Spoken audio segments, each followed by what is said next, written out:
welcome back to Prime, Climb to Your Prime with Dr. Heim. It's prime time, basically. This is a mental health time. This is the time that you look forward to.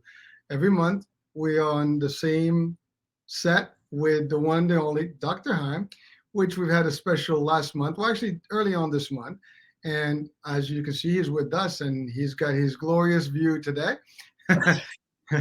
So we're going to talk about that in a second. So again, this is a live show, as you can see. Please do join us in the comment field. It's your show. You don't have to state your name. Just send your questions. We're gonna have some questions, but please interact with us, and we'd love to hear from you. All right. That being said, Doctor, welcome to the show. Thank you very much, Hurricane. It's wonderful to be here once again. Yeah, well, I mean, last time we were in a different set. We were in the Brooklyn, New York City digs. That was an awesome show, and actually, I love that the whole time that we did that, and a lot of feedback there as well. And so now you've traveled around the world, and you're back to home. Yeah, Hurricane. Beautiful. That's right. It was wonderful to work with you in real life, IRL, and it was just wonderful to be in that studio. And yeah, I think it was a special time. I loved the ground that we covered and the things that we were able to talk about. Thank you for the questions that you brought to us and the way you facilitated all of that. But Hurricane, now we're in Sydney. It's back to the future for us. So we're here. It's Saturday morning, Friday night for you, but we're moving forward in mental health for the people out there that need it. Yes, sir. Well, so I want to just briefly, again, we had the show, Resilient Relationships.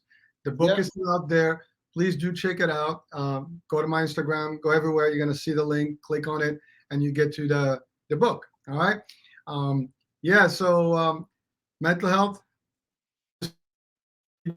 being the serious issue of today's life. I mean, I think everyone is suffering out there. I think everyone is. I'm sorry. I mean, we all are to a degree or level. We just cope with it differently. And so the first question I have, this is on me.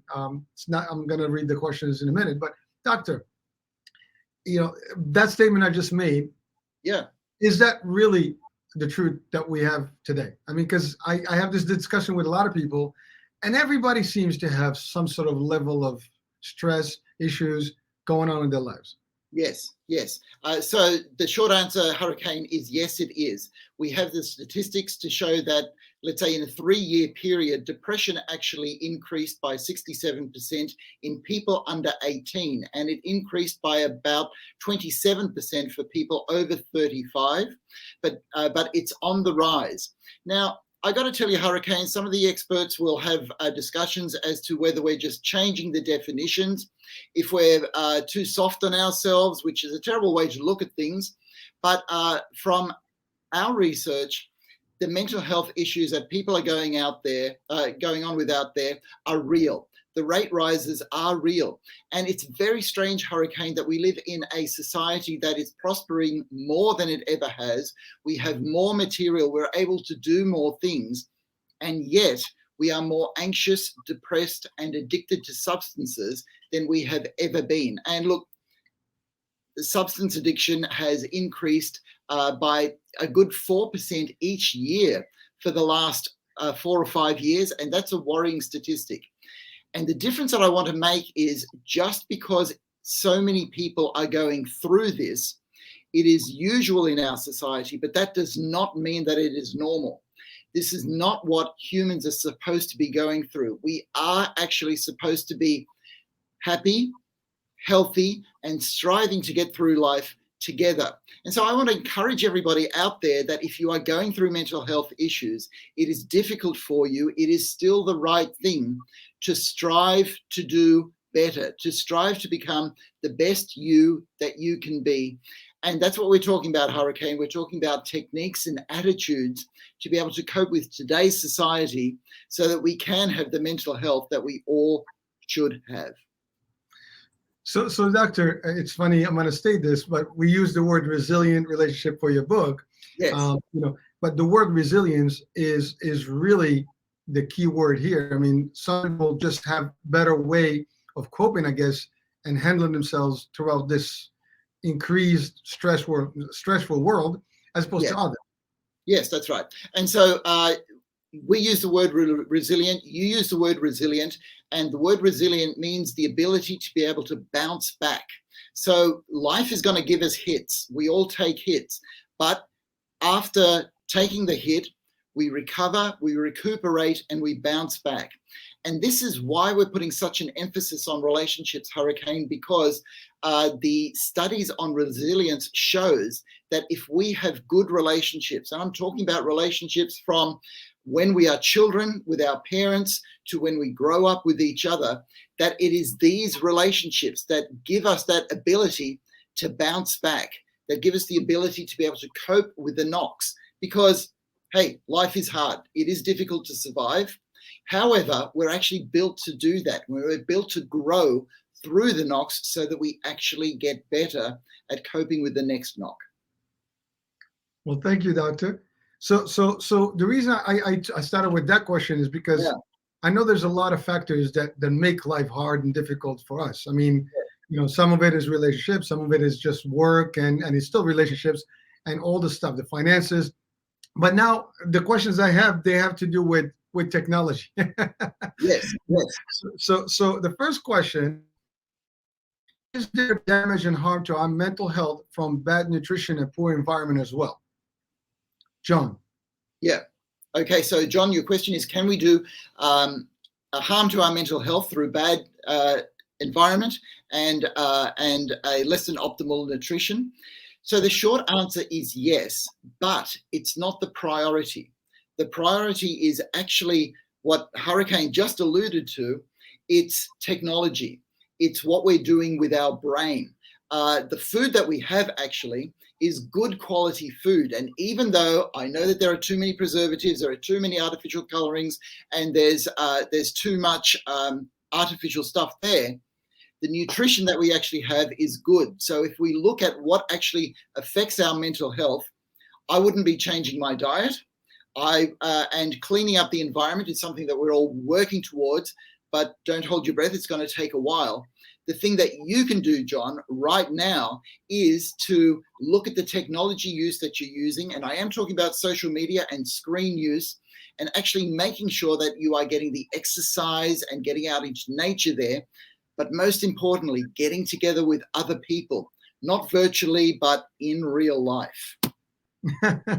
Well, that's a difficult test because, we all seen people literally sitting across from each other's table and not talking to themselves. I mean, not talking to each other, but talking to somebody else that is not physically present. And yes. I know you had given us an advice a couple of years back, if I'm not mistaken, about putting the phones away on a table. It seems to help people get there. But the screen time has an effect also because of the blue light. Yes. So this is just me kind of trying to get more information potentially. Yes. Does that have an actual impact on your mental capacity over time? Okay, so it has an impact, but not so much on your mental health, but your ability to sleep, because it's the cool end of the light spectrum. So the blue light rays that signal to our brain it's time to stay awake. So most computers have a blue light filter so that you switch it on and it just goes a little bit brown or orange. And it's a good idea to use that every night. And again, that's the best way to make sure you get the most sleep. However, I'm going to go one step further, Hurricane, and say the best way to get sleep is to turn the screens off by about 8 o'clock at night and not actually have any of that light. Go for a walk, don't watch television, have a nice dinner, chat with some friends, do a little bit of reading, and fill your mind with uplifting stuff. Now, that's a judgment comment. What everybody thinks is uplifting is not always what's pleasurable. It's whatever you value to make you a better person in the life that you're leading. So Doctor, listening to you, what I'm gathering is that most of the mental peace comes as a residual of the activities that you do, because sleeping well, because you're doing this, it's going to affect you. Ultimately, it's going to give you stress, give you, a little bit of a different way of reacting to things, right? When you're not social with people, you're missing on that action. So you're really, almost eliminating that real connection. And I love what you said, Doc. Go out there, meet with people for real, not just social distancing. I mean, this is real social distancing. Yeah. Seeing somebody over the internet is the biggest social distance you can have. Yeah, well, and I know before we talked, Doctor, about the chemistry of the brain and how the energy, and that's actually, there's a question coming up about energy, so I'm going to leave that to a minute later. Yeah. Next question. Okay. Yes. Before you go on to the next question, I just want to tie in some of the important things that you just said to John's question, because John talked about nutrition and the environment, and then we got on to sleep. And so what I'm able to say is, to get good sleep, we actually need to limit our screen use. And the thing about nutrition is, the science is saying it's not so much what we eat, but how we eat. So 50 years ago, it was normal for people in a household to eat a meal together every night together. And what happens there is, you laugh, you might have an argument or two, but it's that feeling of being together and belonging together that actually makes the food go down really well and gives a positive spin on your nervous system. You actually activate your parasympathetic nervous system to have the good food. So again, the way we eat, John, rather than what we eat, becomes important. And the way that we need to be eating is with other people, so that our digestive juices are working, we are relaxed, and we are enjoying life. So I just want to tie in that good eating and good sleeping are all very important, but the basis of that is actually keeping the screen technology down, particularly just before we go to sleep, and to spend time with people, and to cook with people, and to eat people, and dare I say it, wash up with people. So that it's a full experience, eating with people and enjoying each mouthful while you're watching somebody else enjoy their mouthful. That becomes a peak experience of life, actually. Simple, but important. Well, doctor, some of the new generation may not have experienced that, unfortunately. I mean, it is as sad as it sounds, but a lot of the youth, they don't have that relationship. Maybe some families do, but you'll find more and more of the kids kind of isolated. Fast food, they're in front of the screen, for many hours. Listen, I can speak, even by my kids. I constantly try to get them more out of there and have some, family time. But there are times where they're literally just, in their room, and I call it like the dungeon. And Hurricane, we have the evidence. The studies are very clear. We are eating less meals together. Children are eating meals alone or in front of screens, and the studies link the disintegration of people eating together directly with mental health, particularly in teenagers. Teenage mental health goes down when family meal time goes down. Wow. It's amazing that I hear you say, and I'm sure people watching and listening right now, I mean, that's some scary stuff, because it is literally, coinciding to the same fact, and is a factual thing. And so we know that is a problem. I think what we need to do is maybe encourage people, if you're watching and listening, try to get busier with your friends and family, and get, especially your kids, try to get things done. Again, believe me, and it's difficult, because I have, teenagers. Yeah. It is difficult to get them to move, because they're connected with other folks that are in the same position. And so you're taking them away from that time. And for them, that's like, oh my gosh, the end of the world. But in reality, you're trying to help them be better. Yes. And really behave in a natural way. Yes. So let me turn that into a technique, so that people have something practical that they can do about this. And so in my video on YouTube, I talk about turning off the mobile phone for dinner time. But if you are in a household, if you are, let's say, a parent in a household, or you live with other people sharing, somebody has to drive the dinner time experience, to say, hey, we got to get together and have meals together, and we got to enjoy ourselves. And you negotiate a time from 7 to 8 o'clock every night. We're together, we're having dinner. And somebody actually has to drive it, which means it takes the energy. And if you're going to be the person to do that, know that you are doing all that you can for the mental health of not only yourself, but everybody in that household. but it takes somebody to drive it. And I challenge people out there to put your hand up to be the person to drive the evening meals so that people eat together and improve their mental health together. So, Doctor, you mentioned the evening meal specifically Yeah. a couple of times. What does that mean in correlation to the other meals? Is there a need for those as well, or like the behavior should be equal, or at least the net one is the most important one? Okay, so the principle is the more time spent together in mealtime, the better.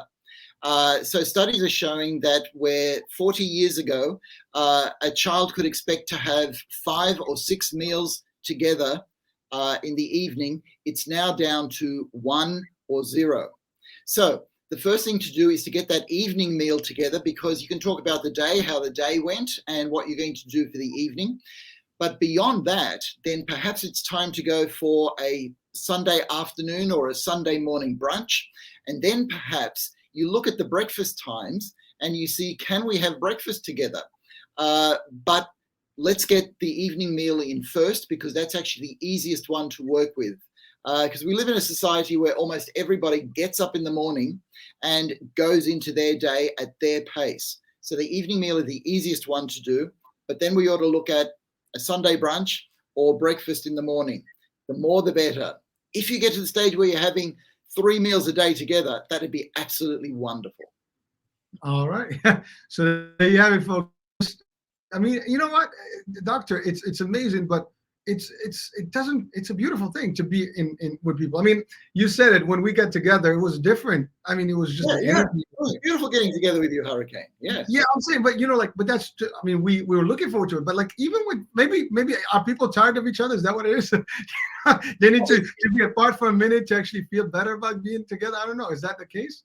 Okay, so I'll explain exactly what it is, because there is something that's happened that has never happened in all of human history before. You see, when you pick up an iPhone, or if you open a screen, you actually get more of a dopamine hit than being with a person. And that is actually dangerous, because it actually means that our brains say, I want to be on the screen rather than with people. And then people actually start saying, we have studies where teenagers have said this, we would rather be on a screen than with people. And the reason that they say that is because of the dopamine hits, because it feels better just in that moment. However, the problem is that you're actually starting to ruin your mental health and lose your relationship. So in the long term, you're doing yourself damage, but you don't feel that straight away. So that's why it takes actual effort. And Hurricane, we also have studies to show that humans actually like each other. And if we had more exposure to each other, we would actually like each other more. So there is a way to get over all the conflict in our society through exposure to each other. And one of the reasons that we're not getting that is because we have these screens and these phones that are giving us more dopamine hits than being with each other. But when it comes to a full dose of brain chemicals, and I'm talking about dopamine, oxytocin, serotonin, and beta endorphins, the only thing that gives you that full dose and a full feeling of belonging to the human race is being with other people. So Doctor, is it safe to say that maybe 2 generations back, the children and the people were happier people, less stressed people? Hurricane, we actually have the studies to show that what you just said is right. So I'm going to go to a particular study. We call it a seminal study because it gave us good information. It was done in the 1990s. And what this study showed was that the average child at home in the USA in the 1980s was more anxious than a child in the 1950s that was taken to see a psychiatrist because people were afraid that they were anxious. Now, we haven't done a study like that since 1990, but our society has only gone more in that direction. We know that people are becoming more anxious. In fact, the generation that is coming up and are just starting, let's say, university or college at the moment, are more anxious for a number of reasons. The main reason, they haven't had the people contact. They went through COVID, which meant that they went through months and months of decreased contact with people. A lot have been put in daycare, and that's a controversial area, I've got to say, Hurricane, and there's mixed evidence, but the evidence overall is clear that it means that they haven't had that stability of nurturing from a caregiver one-on-one. And also at school, play and just enjoying yourself during your free time has been curtailed because we're afraid that children will hurt themselves. And guess what? They do. But because of that, it means that children are actually playing less with each other. So I'm adding up the early life experience together with the schoolyard experience, together with the COVID experience, and all of those experiences are in being away from people in real life that really care for you. And this is heartbreaking, Hurricane, when you think about it, and it makes for a generation that is more anxious. So exactly what you said, we have the studies to show that people are actually much more anxious than they were 2 generations ago. And that's in a society that's more prosperous and better than ever. Wow. I mean, now is there, I mean, ultimately the solution is clear. We need to just, maybe stay away from the technology when we don't have to. We need to spend more time together. Yeah. And, and I think that's the clear. And what the problem is that there is no end in sight, I would say, because it looks like we're just getting more into, I mean, we're talking about meta, right? Like the meta, concept, like in Facebook and all this stuff, and the visors and the virtual realities. That might be the next reality. I mean, literally, where you'll be more living in that space than the actual world. Now, it's cool, and I can see some application for it, but I think it will create more of those anxieties and more of these, I guess, psychiatry, concepts, whereby now you might have more crime. And I'm not sure if there is a link, with crime, but that may be something that can pop out of that one. I mean, today we have a lot of people that are doing bad things. So we've talked about shootings and crazy stuff, before. So I mean, the solution is really in the hands, but are we willing to make that change? I think that's the question that people have to ask. Do I need to live a happier life? And here's the other thing that I tell them, you enjoy it now, but in 10, 20 years from now, would you be enjoying it, and how your health will look like? And so I think that's another question that we need to be aware of. Okay, that's actually really good, because that leads to a discussion on what we can do about it. And as a psychiatrist, Hurricane, I encourage individuals to make choices so that their own lives can be better. However, there are still things that we can do as a society that would actually improve everybody's life.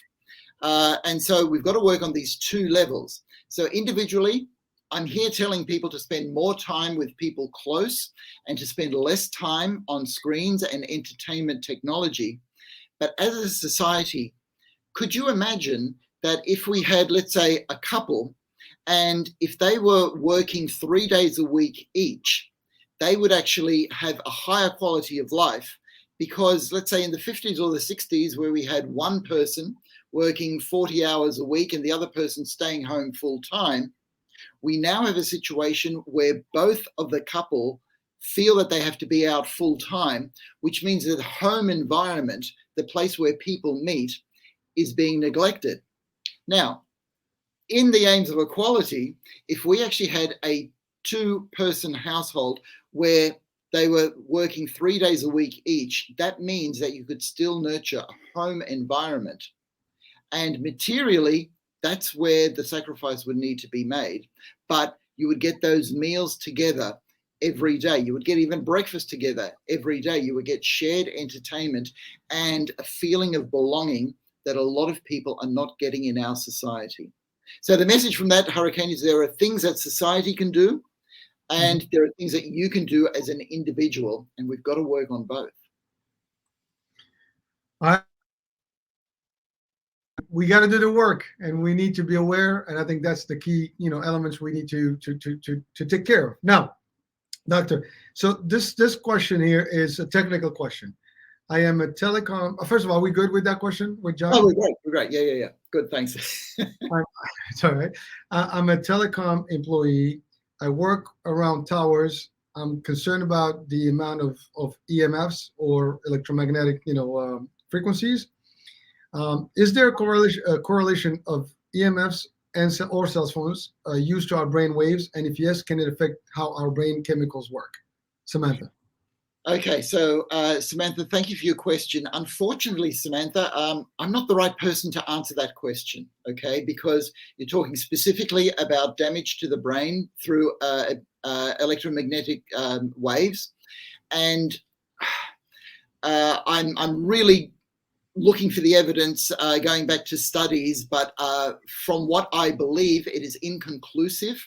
But what I'm saying may not be the latest findings, and it would actually need to be a neurologist or a neuroscience, or actually a scientist who works in the field of electromagnetism that would be able to give you that answer. So I'm sorry about that, Samantha. For your mental health, I can tell you that it's worth you going after that answer, finding the answer through the right person and the right channels so that you can have that answer laid to rest for you, because it'll give you less anxiety every day to know that the work that you're doing is safe.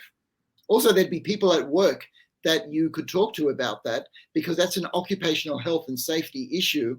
And there's one thing I've got to say: we live in a world where we value people's safety. So Samantha, we value your safety, and get that information. So this one is a little bit different topic. I'm a small business owner, and I found out that my closest friends are the ones, that my closest friends are not the one who support me or to support me the least. I simply look down on any progress or attempt to thrive. I have heard many public speakers quote that, but never believed them until now. What do people have? Why do people behave this way? And how can I push through this and not become disappointed and lose faith in my abilities and potential success? Okay, so Hurricane, correct me if I'm wrong, but the answer is basically saying that this person does not feel supported by their close friends. Yes. And so the choice is often, what do I do? Do I say goodbye to my close friends? Do I cut off contact? And there are a lot of video clips and speakers on social media that say get rid of toxic people in your life. And look, I agree with that. If there's a toxic situation in your life, you have to put up boundaries at least. That doesn't mean that you've got to cut off completely, but you've got to cut off how much these people affect you. However, the question is, how toxic is toxic? Sometimes your best friends can be jealous of what you do. Sometimes your best friends can be unsupportive because they just wish that they had something good going on in their life. And so I would not be leaving friends because they're being human beings. Because guess what? You're a human being too. You're capable of being angry, depressed, jealous, or just a little bit envious. And so sometimes friends are not as are not as supportive as you would like them to be. So this takes a judgment call as to how close these people are going to be. I'm not one for cutting off relationships, but it's good to know who are actually your supportive people. So you end up spending more time, more intimate time. And what I mean by that is you actually share more of yourself with them. And then there are some people who, let's say, is that relative that you just don't get on well with, or that friend that is part of your friendship circle, but you know what? You realize they're just being a bit of a snake as when it comes to you. And you just keep your distance. You just keep that hand up there to protect yourself. So I hope that kind of covers it, because we do want to achieve as individuals, but we want to keep a friendship circle together as well, which does mean some compromise and some thinking about who we have close and who we just keep at a distance sometimes. And sometimes you can actually have an honest discussion about it, but not always. Well, so doctor, I hear you, but here's my concern about this is that you open a business, right? Yeah. And you do expect that your friends and your immediate family are the first ones to support you. Yes. Yet, in this case, the question is stating that that person is not seeing that value from the people around them. Yeah. They're not supporting him.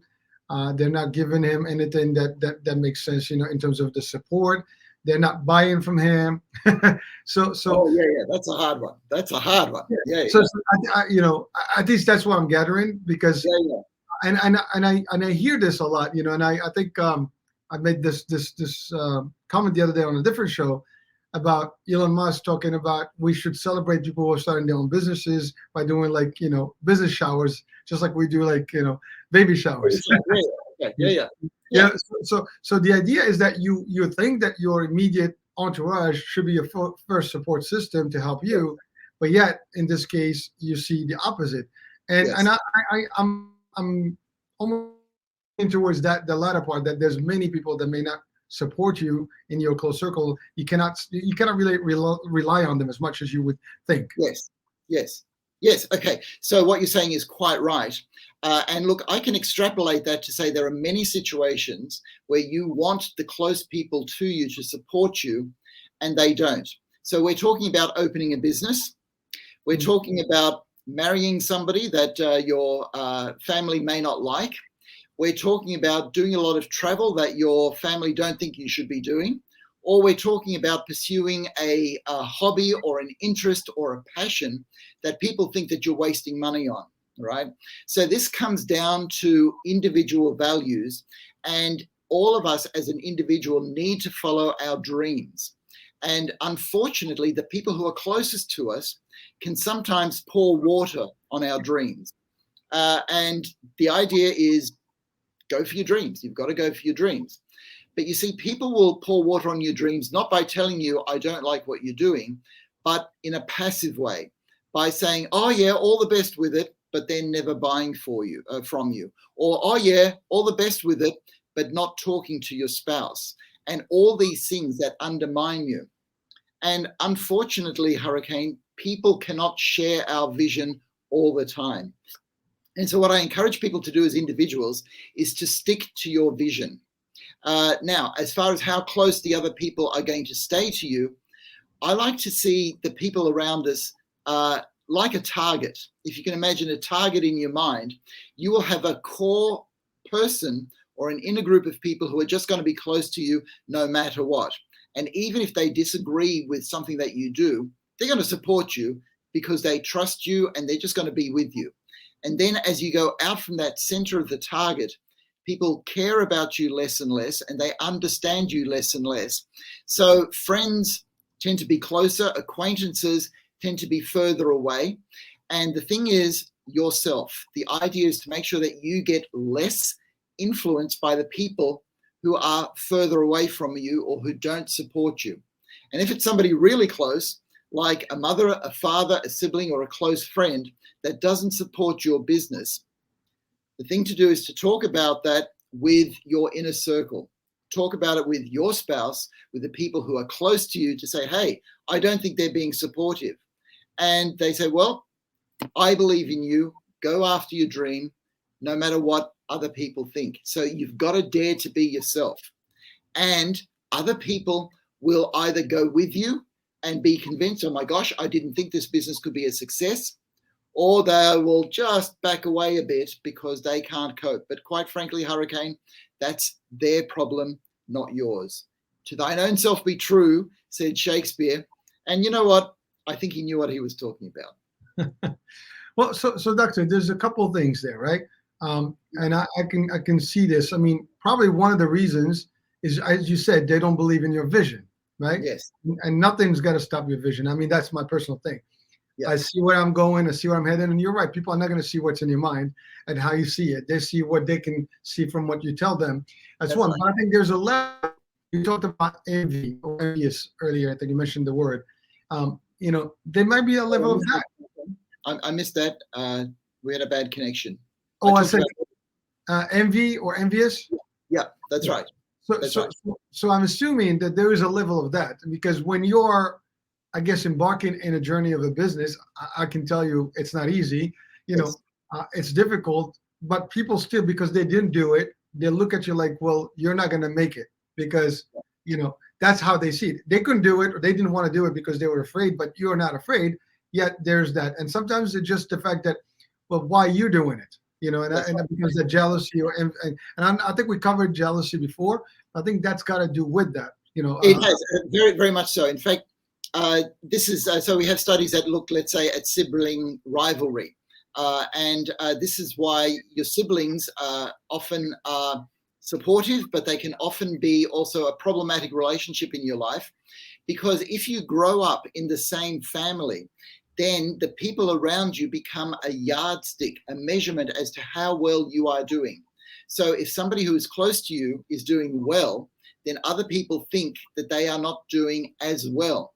Same with close friends. We tend to have friends that are in the same economic strata as we are, the same demographic, the same values, and basically the same geographic area. So if they see that you're doing a bit better, they then sort of think, oh, I'm not doing as well. And so naturally, there is going to be some competition. And the thing is that it's how you handle it. Because as I said, we are all human. We are all capable of being envious and even angry. But that's where we need to choose gratitude. And we have to choose humility. Because you know what? People are going to do better than you somewhere in life, and you're going to do better than somebody else somewhere in life.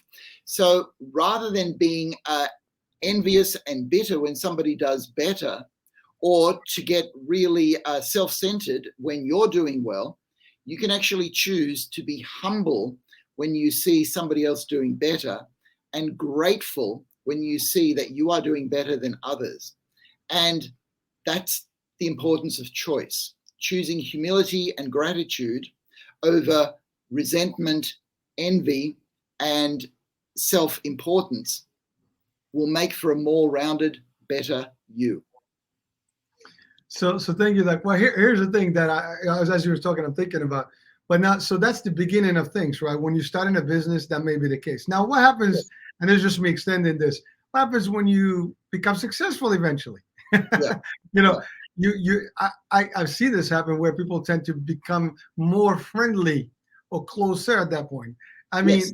they're not in the initial, stages, but they want to come back in your life when you make Yes. it.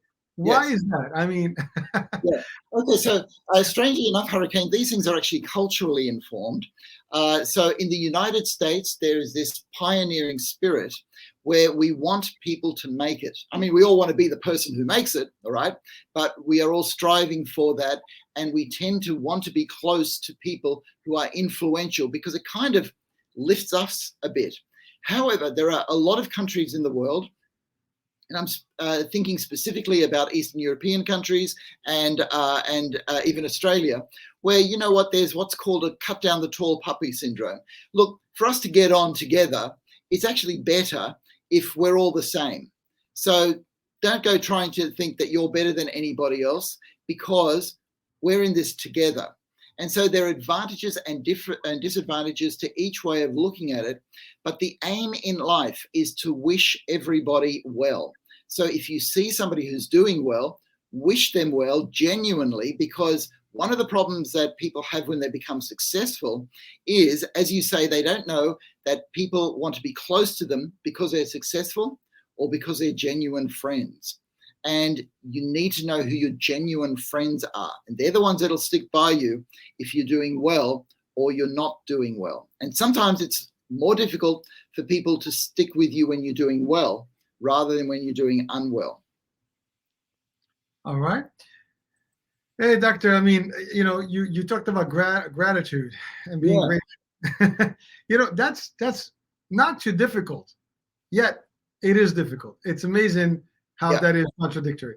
Yeah, You, that's you, well you can expressed. you can be so grateful of everything by just saying thank you and being happy for people, Yeah. but it's difficult. I mean, I think it's just our personality. Our makeup is different.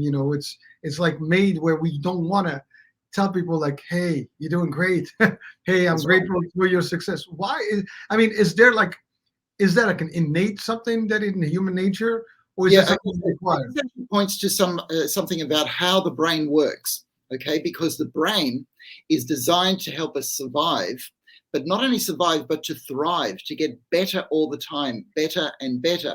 So the brain actually changes when let's say, our economic circumstances change. So if you take somebody who is in a country where they barely have enough to eat, and you sit them down for a macaroni and cheese dinner, they are going to be so grateful because their brain does not expect to have a meal like that.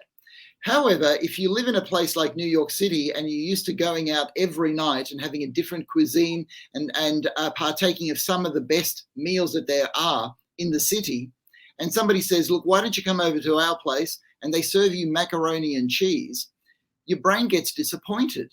And it says, what are these people? Don't they know how to serve us properly? So it has to do with the expectations, and the expectations are built into our brain depending on the environment that we find ourselves around. And so what happens in our brain is we have brain chemicals that will respond to what our expectations are. For example, if you are a great runner and you expect to win the race, but you come second, you don't end up being grateful. You end up being angry. But if you get into a final and you thought, oh my gosh, what am I doing here? I never thought I'd make it this far. And you come second last rather than last, you go, hey, that is fantastic. I didn't expect to be there. So that person who comes second last ends up being happier than the person who comes second.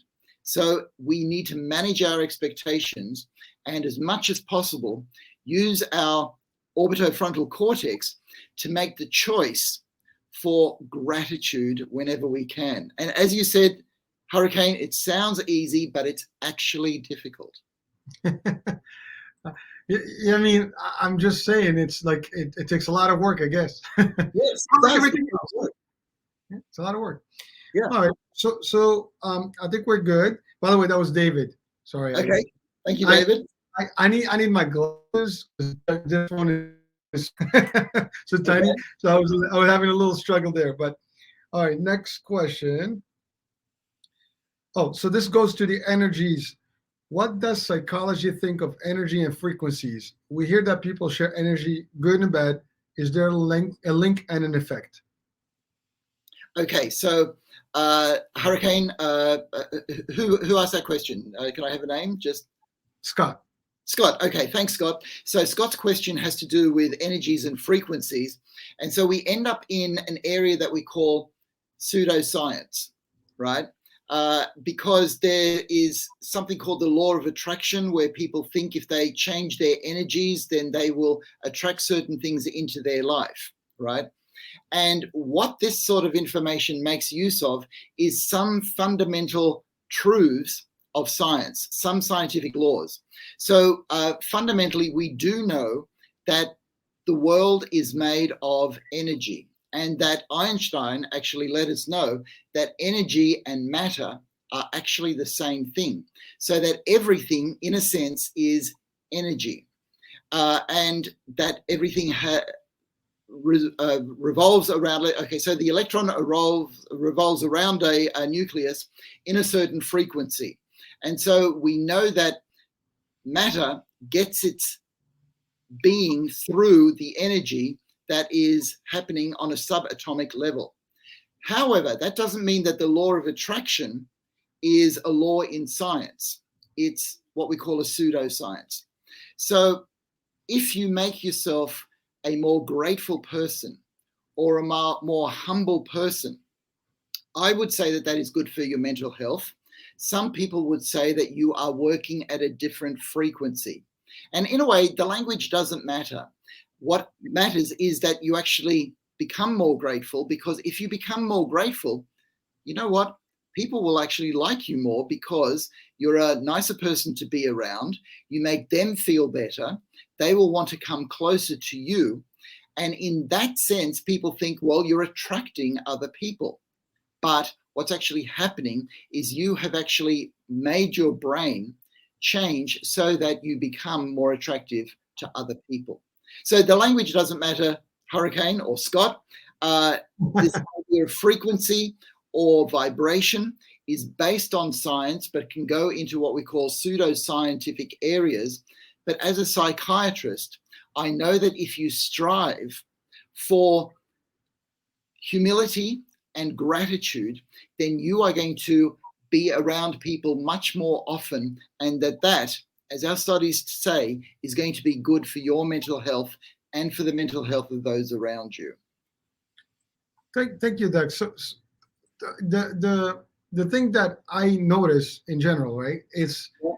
and we talk about this all the time about energy, like in a room, Yeah. energy when you meet with people, and Yeah. sometimes you get the wrong vibe. Like you can be with someone in the same place and you just don't click at all. There's no, and sometimes just like so, it's almost like contagious. Yes. You happen to be like really like hyped up with somebody else in the same space with you, Yeah. and but that's really stuff that you point. I mean, the world is full of energy. We can sense those things. You can even Yeah. feel bad things that are happening. Sometimes we call the gut feeling or Yeah. something like Yeah. Okay. So let me go deeper into the brain about that, Hurricane, because what you said is totally right. And I can use some scientific terms that we know actually exist. And we've actually had studies to actually pinpoint where gut feeling works, or at least we have a workable theory anyway. And it works in an area of the brain, part of my favorite, called the anterior cingulate gyrus. Now, the anterior cingulate gyrus just means the front bit of a bulge that happens to be in the inside of your brain. But this is where empathy is processed in the brain, and it's a part of the brain where we get on with other people. And this is where, and the scientific terms are limbic resonance, where what happens is the limbic system of our brain resonates with another limbic system in somebody else's brain. So if you just look at somebody, you pick up their vibe, if you like. Now, vibe is not a scientific term, all right? But limbic resonance is a scientific term. And you know what, Hurricane, to me, it's the same thing, all right? I can pick up the vibe in a room. You pick up the vibe in a room. We don't have to go around saying this, that we're working in limbic resonance. We all experience the same thing. And through eye contact, through listening to somebody's tone of voice, through looking at their posture and their behavior, we pick up their vibes. So we pick up what their anterior cingulate gyrus is putting out to the world as to how they actually feel at the time, and our brain responds. And this goes back to a series of studies that were done in the early 1990s in Italy to show that we are much more connected and we respond to each other on a much finer scale than we ever thought existed. And so this is the science of mirror neurons and limbic resonance. And we are still working on this because we do not understand it fully, but we do know that people who are close experience much more of this than people who are distant. woo. Nice. Amazing. That's what we have you, man. You got to break it down to us. Wow, man, I enjoy this stuff. Folks, listen, I mean, you're in front of one of the best in the world, and what we hear here is from the source. We get the real McCoy, as we say, right? It's as good as it gets. So doctor, I'm gonna go into the next question now, and let me get that phone closer. That's what happens when you hit a certain age, right? Okay, so this is gonna sound funny. I know the value of this question. Why are people becoming zombies? And as they are immersed in the devices on the road, crossways, stairs, etc., they have become one-handed humans. Is this some sort of a programming, Jane? Okay, Jane. Jane, that's an amazing question. That is such a great question, Jane. Okay, so firstly, I need to look at where we got the word zombies. And we got the word zombies from our entertainment, from science fiction, from the idea that we could actually get to a stage where humans become less human. They become just the material walking shells rather than thinking, feeling, desiring, loving human beings. That's what a zombie is. A zombie, in a sense, is a shell rather than a full human being. So, Jane, to your question, how did we get to the stage where we were becoming zombies? Firstly, we got the idea of a zombie, and we have been watching zombies for such a long time. Plus, the social media does have an effect on our brain that we do not like to admit. It is making us focused on what the social media wants us to focus on.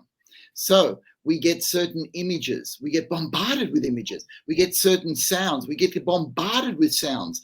And what happens in the brain is, rather than getting sensitized to the actions of other people, we actually get dulled because there are so many colors, so many images, and so many sounds going into our brain so quickly through screen technology that we get a filter. And the filter happens in the thalamus. And the thalamus is the part of the brain that's a gatekeeper that says, I'm going to let this in, or I'm not going to let this in. And what happens is we become so focused on our entertainment and on the media messages and on images and sounds that we shut off the mirror neuron effect that I just talked about for the last question. We shut off hearing somebody else who says, it's dinner time, could you come to dinner, Jane? You know, or no, I'm serious, this is what happens. Or the person that you love could enter the room and you don't notice. I mean, that's a bizarre situation. Somebody that can make you feel amazing, you won't notice because your eyes and your ears are fixed on a screen. And that is part of the zombie process. So if you take that process and you repeat it day in, day out, we have studies to show that people who use social media very heavily, and I'm talking about 8 or 10 hours a day, after a year, their anterior cingulate gyrus, so the part of them that creates the empathy so that you're sensitive to other people, it shrinks, Hurricane. It shrinks. So another way of looking at it is to use Jane's words to say they are becoming zombies. That is seriously what is happening. Jane's words. Sorry? It shrinks physically. It physically shrinks. You look at the brain, and the brain area that creates the empathy is smaller in these people, which means they then have less ability to notice and respond to the people around them, which means they're going to do it less, and they're in a negative cycle. And unfortunately, we are all in this cycle a little bit, which is why I spend so much time, Hurricane, saying two things: limit the screen technology and keep time together with people in real life. Ooh. Well, doctor, you know, it's funny because the fact that you mentioned these facts, and this was a study done over a period of 1 year. So if these people continue doing this over 10 years, I mean, they'll literally become true zombies. I mean, I'm talking about they'll be literally just in a zone. I mean, that is scary. I mean, to even imagine that. I mean, when you were talking about it, it sounded like hypnosis in a way, but this is beyond that. I mean, this is like where you're completely off. This is beyond hypnosis because this is physical, this is biological, this is a part of the brain that we can measure, and we know that it shrinks if you do not use it. But the good news, Hurricane, is that it grows if you use it. So anybody out there making the decision to say, I'm going to be on the screen for 2 hours a day rather than 4, and I'm going to spend an extra 2 hours a day with people that I love, talking, laughing, enjoying parties with them without documentation, without anything interfering. I'm going to turn that screen off for my dinner time. I'm going to have a technology-free day every day, and I'm going to prioritize people and love in my life. We would actually be able to measure after a year that their anterior cingulate gyrus grows and becomes better. So you become a more empathic person, you become a more sensitive person, you become a more feeling person, you become a more sociable person because your brain has grown the networks that are needed because you're doing so much of it. Oh boy. Well, doctor, here's the thing. I mean, I literally personally have this practice. I take my phone and I leave it somewhere else. You know, after a certain point, I don't touch it. I don't care who emails, what does, you know, no text, no emails, no connection. I don't do anything. It's done. When I go on vacation, it's the same thing. I barely touch my phone, you know, and I do it, you know, almost on a daily basis. So it's a practice. It takes a lot. I mean, it is addictive to a degree. You want to look to see what's going on. And, you know, again, I know in a few shows back, we talked about how between from the time of technology to now, you've seen a huge impact on the mental health aspect of things, and this is becoming the reality of life. But it's really, there are tools to it. I love what you said about continuously talking about being with people, being more interactive. We hope that people can eventually gain their brain capacity if they actually apply different techniques to shrink the time that they spend on the screen. By the way, you mentioned after 8 hours. That's the study, but there are people that spend a lot more than that in a day. I know. Yeah, 8 hours is nothing, man. Man, I didn't want to make people feel bad, Hurricane. Okay, but the catchphrase in neuroscience, in what we call neuroplasticity, about how to change the brain, is use it or lose it. So use your capacity to be with people and relate to people. Use your empathy. Use your gratitude. Use your humility, or you're going to lose it. And that is just true of any skill that we have as human beings. Use it or lose it. Well, Doctor, and you're right. I mean, everybody knows that if you don't walk, your muscles will shrink. If you don't work out, That's right. everything. If you don't practice a language, it escapes. Same concept here. If you're not practicing the right stuff, your brain is not going to function. Like everything else, it's exercise, it's repetition. That's right. That's exactly what it is. So I'm just encouraging people to do the repetition so that they can climb to their prime in their mental health. I love it. That's good. Well, there's no reason why that was your title. I mean, that's an impressive title, and it works. Okay, that's good. It is. I mean, it's a powerful, and you know what? We want to be in our prime at all time. We do. We do.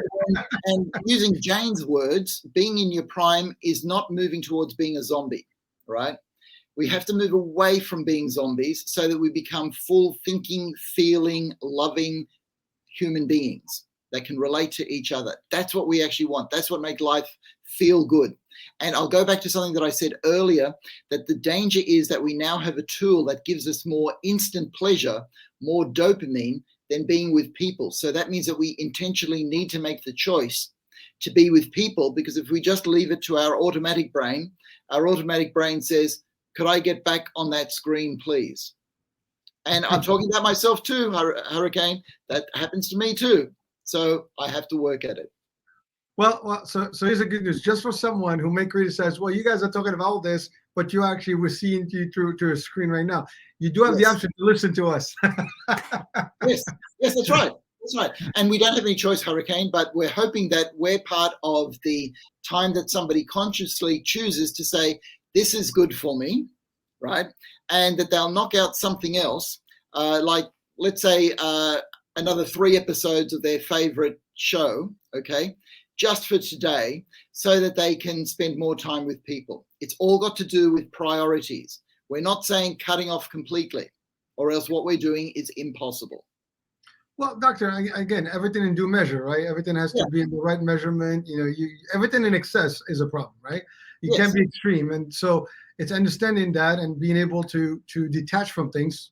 But that takes a lot of work. I mean, it's like everything else, right? You got to practice that I can connect, I can disconnect, as opposed to like, I'm in the zone and that's it. And then literally over time, it become like, I mean, I can tell you this, I don't get it. I see people walking in the street, crossing, literally, and in traffic, not even looking left or right. They're just in the phone.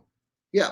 And, a lot of people lost their life that way, and it's happening more often than you think. I see people walking and misstepping on stairs because they're on the phone. I mean, you coming down the stairs, take your phone out of your sight, and make sure you walk away. I mean, these are like different things, common sense, right? Yeah, no, it's common sense, but how do we get these things working in our brain? And I talk about this on the video clip a bit. You need to have a purpose. So I ask people to start with their values, and I'm making an assumption that people value the close people around them and that they value their mental health. That's why they're listening to us, Hurricane. And from your values, you generate goals, okay? So my goal is to spend 2 hours a day less on social media than I do at the moment. And I will do that by taking off 15 minutes every week so that in 8 weeks, I will be at my goal. That is a good way of doing it. Or another goal is, I want to walk around town without my earpods in and without my head in a screen. How am I going to do that? Just occasionally, I'm going to leave my phone at home and I'm going to see what that feels like. And I'm going to do that for half an hour a day, or for my walk to college, or whatever it happens to be. And you practice and you practice, because when you use it, you won't lose it. So you practice, and then all of a sudden you're enjoying walking to college, because you can hear the people, the cars, you can feel the air, you can look at the sky, see a few birds, and you're going, wow, that's actually a good experience. And then you're giving your brain dopamine that it doesn't get while it's on the screen. And all of a sudden, you're actually a happier person. You can be grateful for that. All right. Well, Doctor, it's always fun and a pleasure to have you on. I mean, we've come to the end of the show today. I got a few other questions. We'll table those to the next one. Yeah. And by the way, just as a disclaimer, I have a different set right now for this show, so I look like a little baby face there. I don't know why. That is not the true me, but hey, just to get that out of the system, I'll take it for what it's worth. But that's about it. So, Doctor, thank you so much for the value as always, and the insights and the real, core things that we can apply in real life. And again, folks, this is your show. Continue sharing your information, the questions. Please do interact with us. We want to hear from you. We can have you also call in, in the next few. You can call in as well and interact with us live. All right. So I'm Hurricane H with Dr. Heim here, the one and the only, from the land down under, and the harbor bridge behind him. And we'll be talking again at the end of next month. So it'll be the last Friday of August. So just look forward to that show. It will be great. We have a set of questions, but please come on. And by the way, if someone wants to actually come on the show with us and maybe be live with us, you can. I can post the link into the show. Come in, as long as you're participating properly. You're welcome to join us. What do you think, Doc? I'm all for it, Hurricane. All right. That's it, folks. This is it. We'll be talking in a few weeks. Bye for now.